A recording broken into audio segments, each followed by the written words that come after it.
You've been taught to listen, that silence is a virtue, that patience is power, that everyone deserves a voice. But here's the truth, and it's one you've been trained to ignore. The loudest man in the room is not just a fool. He's the one shaping your perception of what is true. And you let him. You think you're being mature by staying quiet. Wise, even, but wisdom, without strategic control, is just delayed surrender. Because the fool always speaks first, and the world always listens to the first voice in the room, not the right one. You were raised on the illusion that intelligence wins through merit. But observe the modern battlefield politics, offices, relationships. It's not the smartest man who wins. It's the one who seizes the moment when everyone else is still calculating. A fool in motion controls more minds than a wise man in thought. Let's break this. In any room, the first person to speak sets the frame. He throws the first stone. He injects the first emotional tone.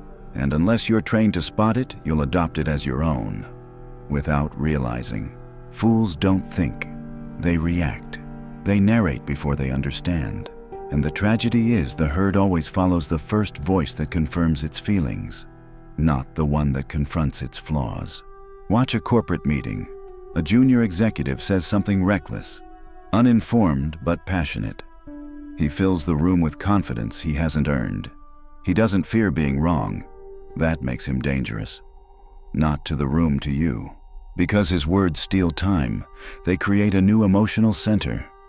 Now you're not answering the question you wanted, you're defending your silence. Fools control through noise.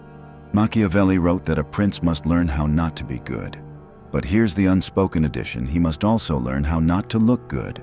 Most men are addicted to appearing smart. They crave approval, even in silence. So they let the fool lead, hoping they'll be asked to clarify later. That time never comes. Fools win by default when you play by imagined rules. You've been told the wise stay quiet, but what you weren't told is that silence without control is consent. If you don't command the silence, the fool will. Here's how fools expose themselves. They speak before verifying. Their thoughts are reactions, not conclusions. They demand agreement. They're allergic to nuance. They want echo, not depth. They perform volume over logic, gesture over fact, emotion over analysis. They mock complexity. Anything they can't immediately understand becomes stupid. Watch for these signs. Not in others, in yourself. Because the reason you fall for fools is because you fear being seen as one. You don't want to interrupt. You don't want to appear rude. So you allow chaos to lead, and you tell yourself you're taking the high road. But here's what the high road gives you: no power, no clarity, no frame, no direction. Just moral dignity and an invisible presence. Machiavelli knew this. The court wasn't won by the silent scholar.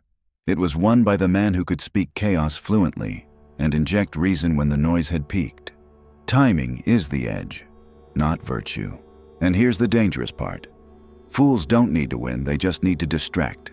Your brain is wired to anchor on the first idea presented. It doesn't matter if it's wrong, it becomes the benchmark. Every word after is measured against the fool's noise. In psychological terms, it's called anchoring bias.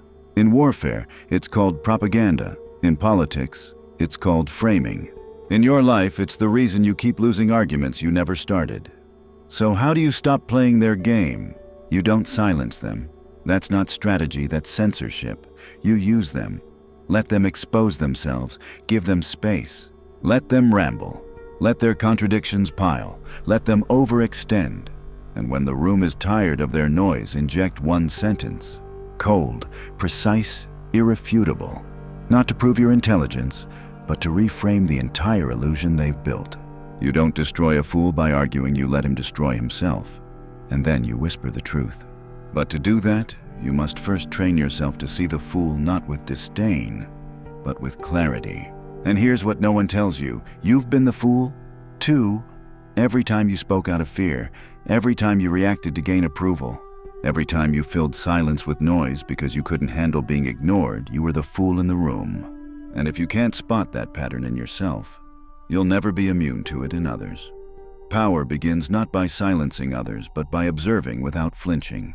Every room is a game of projection. Most people are too terrified to be exposed, so they fill space with noise.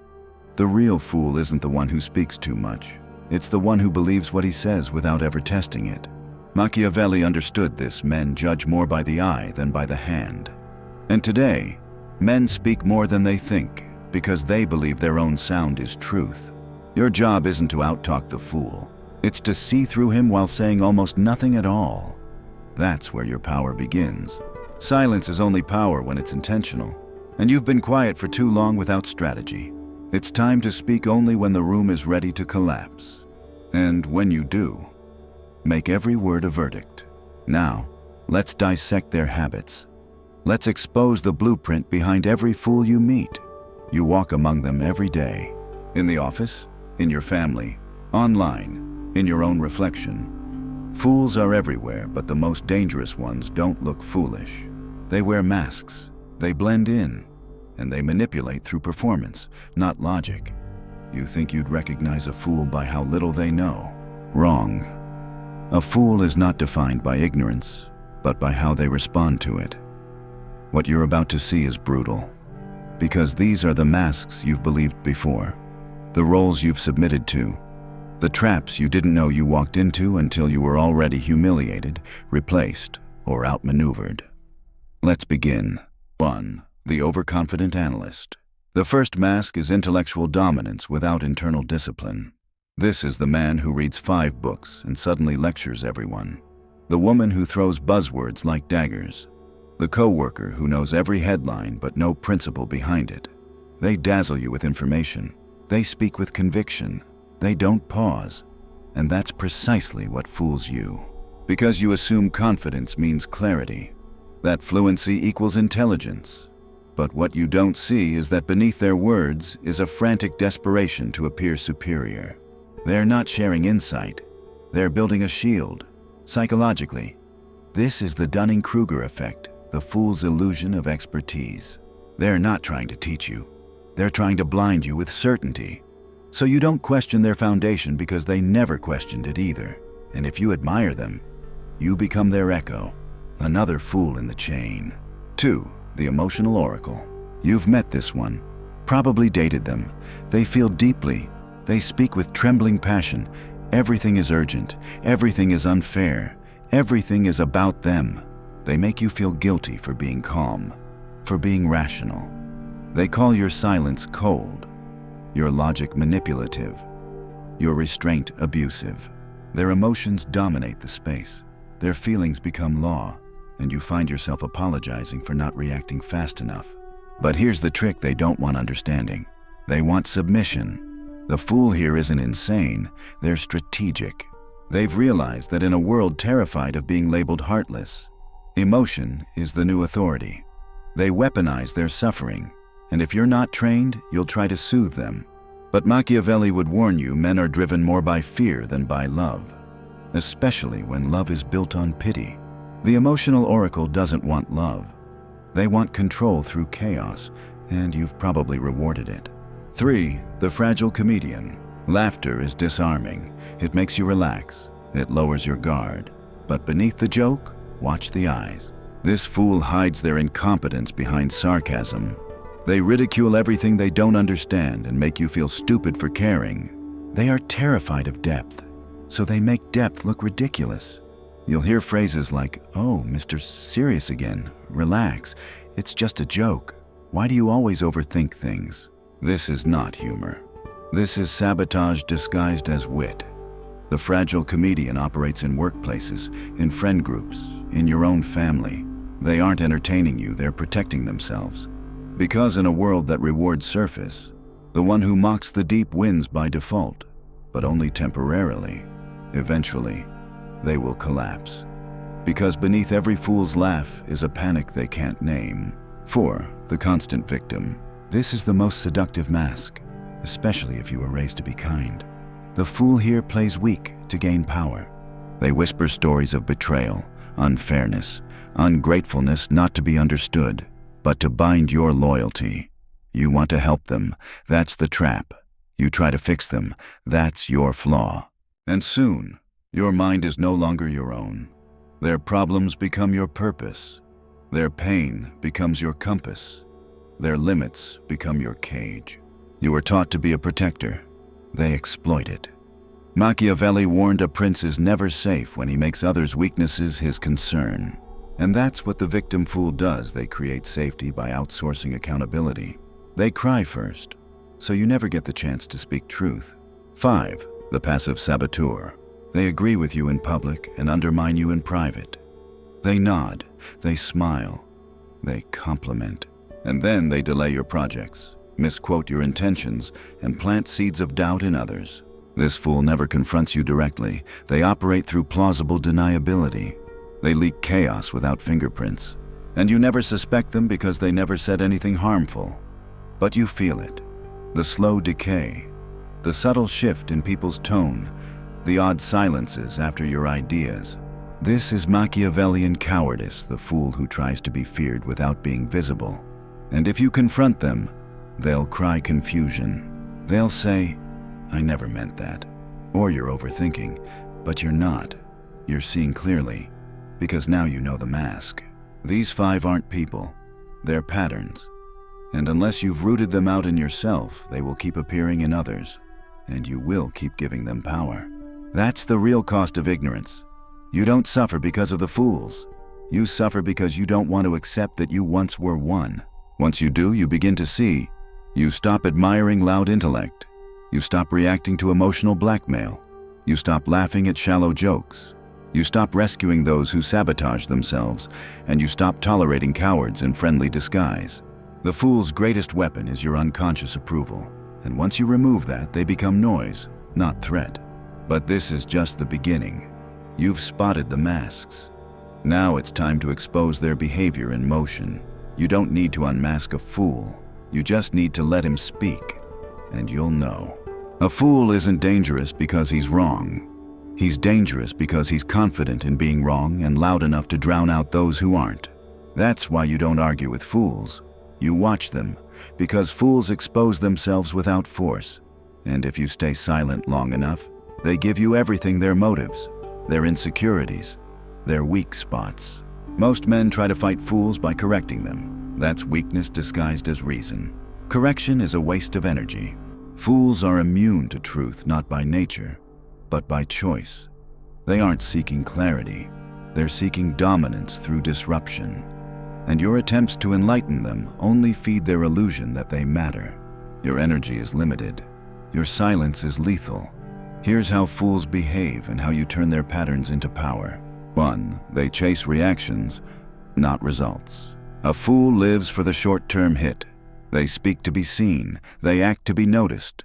Their currency is attention, not impact. This makes them easy to predict. Watch in meetings, they interrupt just before you reach your point. They joke when tension rises. They speak louder as the stakes increase. They don't build, they interrupt building. So you don't build with them, you build around them. Let them exhaust the room.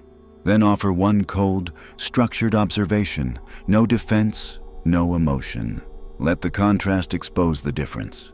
Your control will echo louder than their noise. In Machiavelli's words, it is better to act and repent than not to act and regret. But fools act without calculation and repent only when punished. So don't correct. Let consequence correct. 2. They reveal more than they know. A fool is emotionally naked all the time. Their tone tells you their insecurity. Their jokes reveal their pain. Their need for applause tells you what they fear most: being irrelevant. Pay attention. A man who brags about loyalty fears betrayal. A woman who mocks intelligence is terrified of being seen as dumb. A manager who belittles others' ideas is panicking over his own lack of originality. Every fool is leaking data, but only the disciplined observer sees it. Not to manipulate them, that's amateur. You use it to navigate around them, to adjust your strategy, to choose when to speak, to decide what not to share, to know when the room is infected and when to leave. This is the art of controlled exposure. 3. They inflate their role to hide their emptiness. The fool must always appear essential. You'll hear them talk about how busy they are, how stressed they've been, how much everyone relies on them. But when you examine their output, you see nothing. No structure, no ownership, no clarity, just motion. The fool hides behind activity, not impact. So don't be impressed by movement. Be ruthless in asking, what changed, what improved, who benefited? The answer will tell you everything. This is how you avoid being trapped into dependency. Fools want you to need them, so they exaggerate their value. And most men fall for it. They partner with noise. They promote instability. They marry distraction. Then they wonder why everything around them collapses. Machiavelli never hired fools. He used them and then discarded them quietly. You should do the same. 4. They divide to avoid depth. Fools fear unity because unity demands focus. So they divide. They gossip. They stir drama. They tell you what he really meant or what she probably said behind your back. This is their battlefield: distraction and fragmentation. It makes them feel powerful, in control, needed, but it's desperation. And if you participate, you become a tool in their panic. The strategic man never indulges noise. He observes how people speak about others when they're not present, because that's how they'll speak about you. If you want real power, exit the gossip circle without emotion. No moral judgment, no lecture, just absence. Your silence is a mirror. It reveals the fool's character without conflict. 5. They react when ignored. This is the final test. When you stop reacting to a fool, they become louder. When you stay calm, they provoke harder. When you stay cold, they accuse you of being cruel. Let them. A fool needs your attention to exist. Your withdrawal is the only truth they cannot manipulate. And this is where most men fail. They try to explain their silence. They try to justify their distance. They try to clear things up. Weakness. The explanation reopens the loop. The clarification hands them power. The defense validates their frame. You owe fools nothing. Not a reaction. Not a reply. Not a second thought. That's how you reclaim control. Now, here's where it gets strategic. Fools are not your enemies. They are your filters. They reveal who's easily manipulated. They expose who follows chaos. They test your discipline in every room. And if you're calm enough, you can use them. Use them to distract others, to draw heat, to absorb pressure while you move silently beneath the noise. The enemy always attacks what it sees. Let them see the fool. Let them target him. And while their attention is consumed by noise, you act. This is the Machiavellian method. Let others burn their energy on the fool. You save yours for the empire. But there's one more layer. You've seen how they speak, how they behave, how they reveal themselves. But now, it's time to identify the fools inside your circle. And more importantly, the ones inside your mirror. You think you're immune. You've spotted the masks. You've studied their behaviors. You've even begun watching instead of reacting. But there's one problem. You still keep them close. Why? Because fools are entertaining. Because they flatter you. Because they're familiar. Because deep down, you're afraid of the silence that comes when you remove them. This is where most men fail. They confuse awareness with transformation.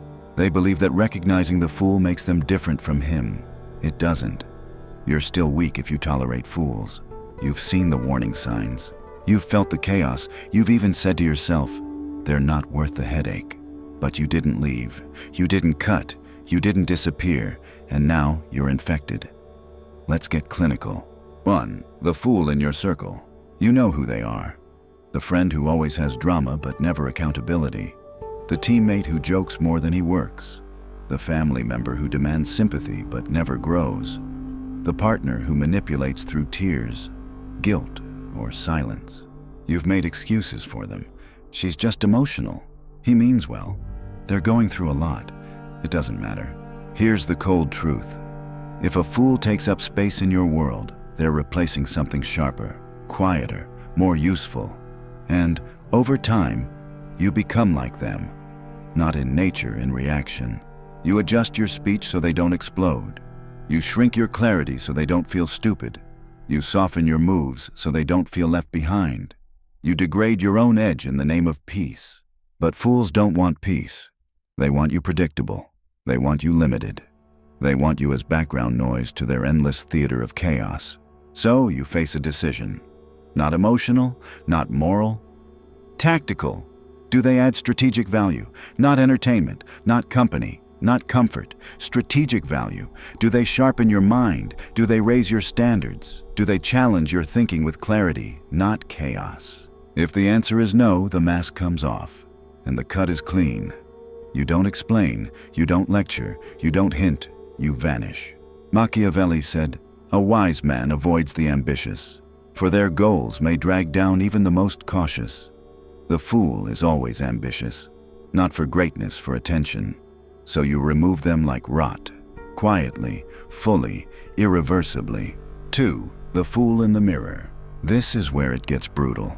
You think you've evolved, you think you see the game, but if you haven't examined your own reactions, you're still a puppet, just with sharper language. Here's how you check. Do you explain your silence to gain moral credit? Do you correct others to prove your intelligence?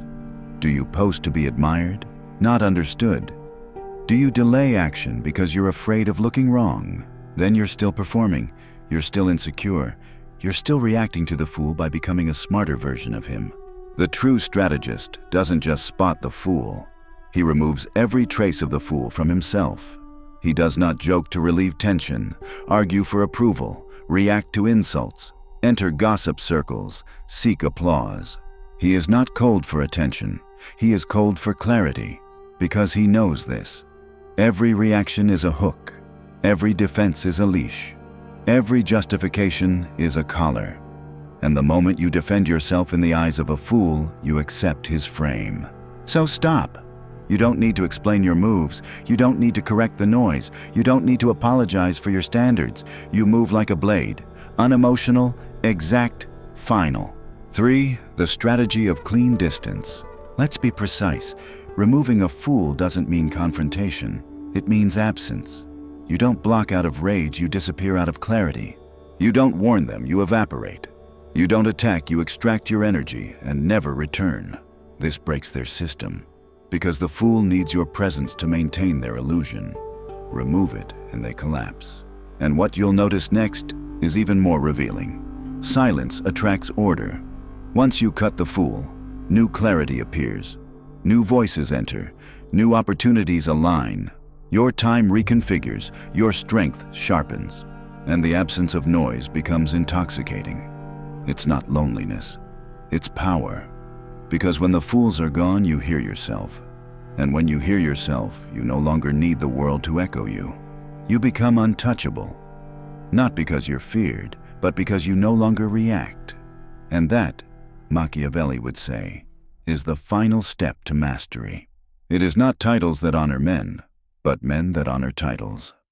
Likewise, it is not intelligence that honors you, it is your capacity to cut what insults it. So go through your circle, go through your mind, trace every source of noise, guilt, attention-seeking, over-explaining, and emotional manipulation. Then remove it, without hate, without pride, without residue. Fools don't deserve vengeance, they deserve nothing. And nothing is what you become to them. And that's what makes you powerful. Because power isn't about domination, it's about unreachability. But there's one more level. You've seen them, you've studied them, you've removed them. Now the world will test you. What do you become when the fool tries to bait you again? When you're mocked, insulted, provoked, when the room begs for your reaction, will you flinch or will you vanish into the final form of control? The cold mind, the silent command, the untouchable presence. Let's finish this. Here's the final test. You've done the work. You've identified the masks. You've observed their patterns. You've extracted the noise. You've even looked in the mirror and cut the rot from within. But the world isn't done with you. It will always send one more fool. Not because you deserve it, but because power must be tested to be real. This is the moment you must not fail.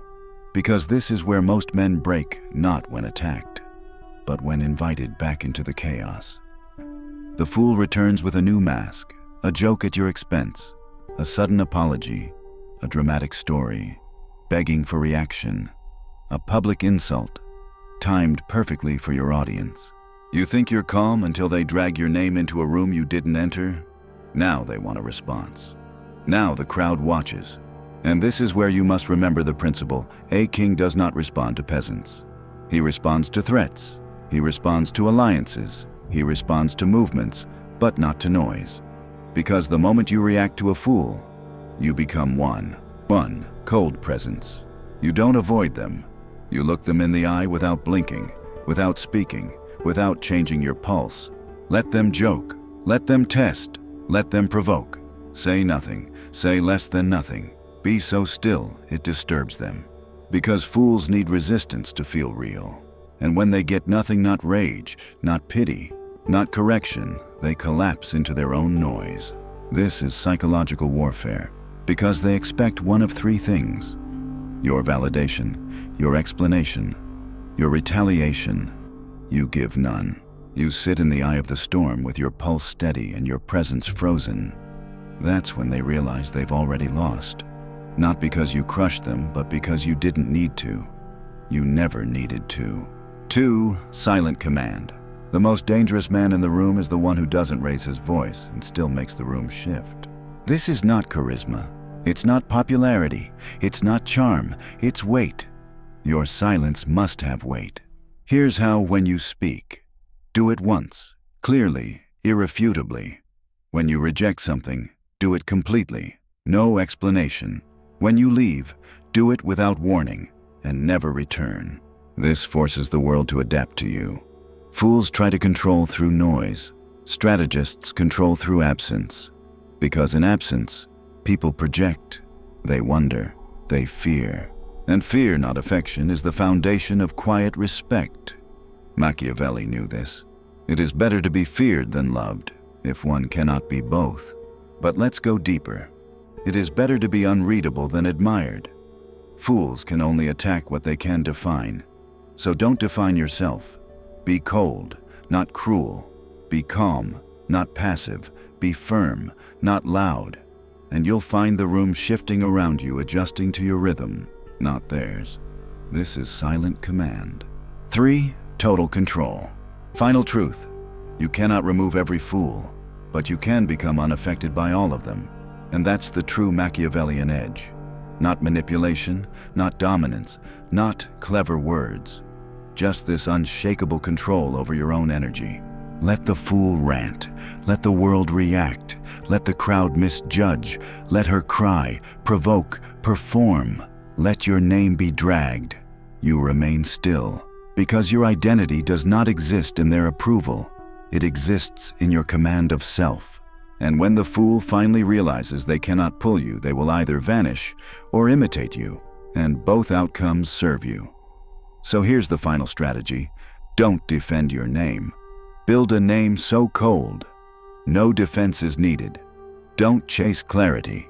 Become the storm that reveals what's real when others panic. Don't resist the fool. Let him perform until the room begs for a voice that doesn't flinch. Be that voice, or be silent forever. Let's make it brutal. You're either building an empire in your mind or letting fools graffiti it. There is no middle. Every time you explain, you open a door. Every time you justify, you give up ground. Every time you react, you lose command. And one day, you'll wake up not as a strategist, not as a king, but as an echo chamber for idiots you never had the courage to cut. Don't be that man. Choose cold silence over warm chaos. Choose total clarity over polite compromise. Choose power over performance. You don't need to be loved. You don't need to be liked. You don't even need to be understood. You need to be untouchable. Not above them, just beyond them. Because once you reach that level of discipline, you won't just spot the fool. You'll become the test that every fool fails. And that's where your true power begins.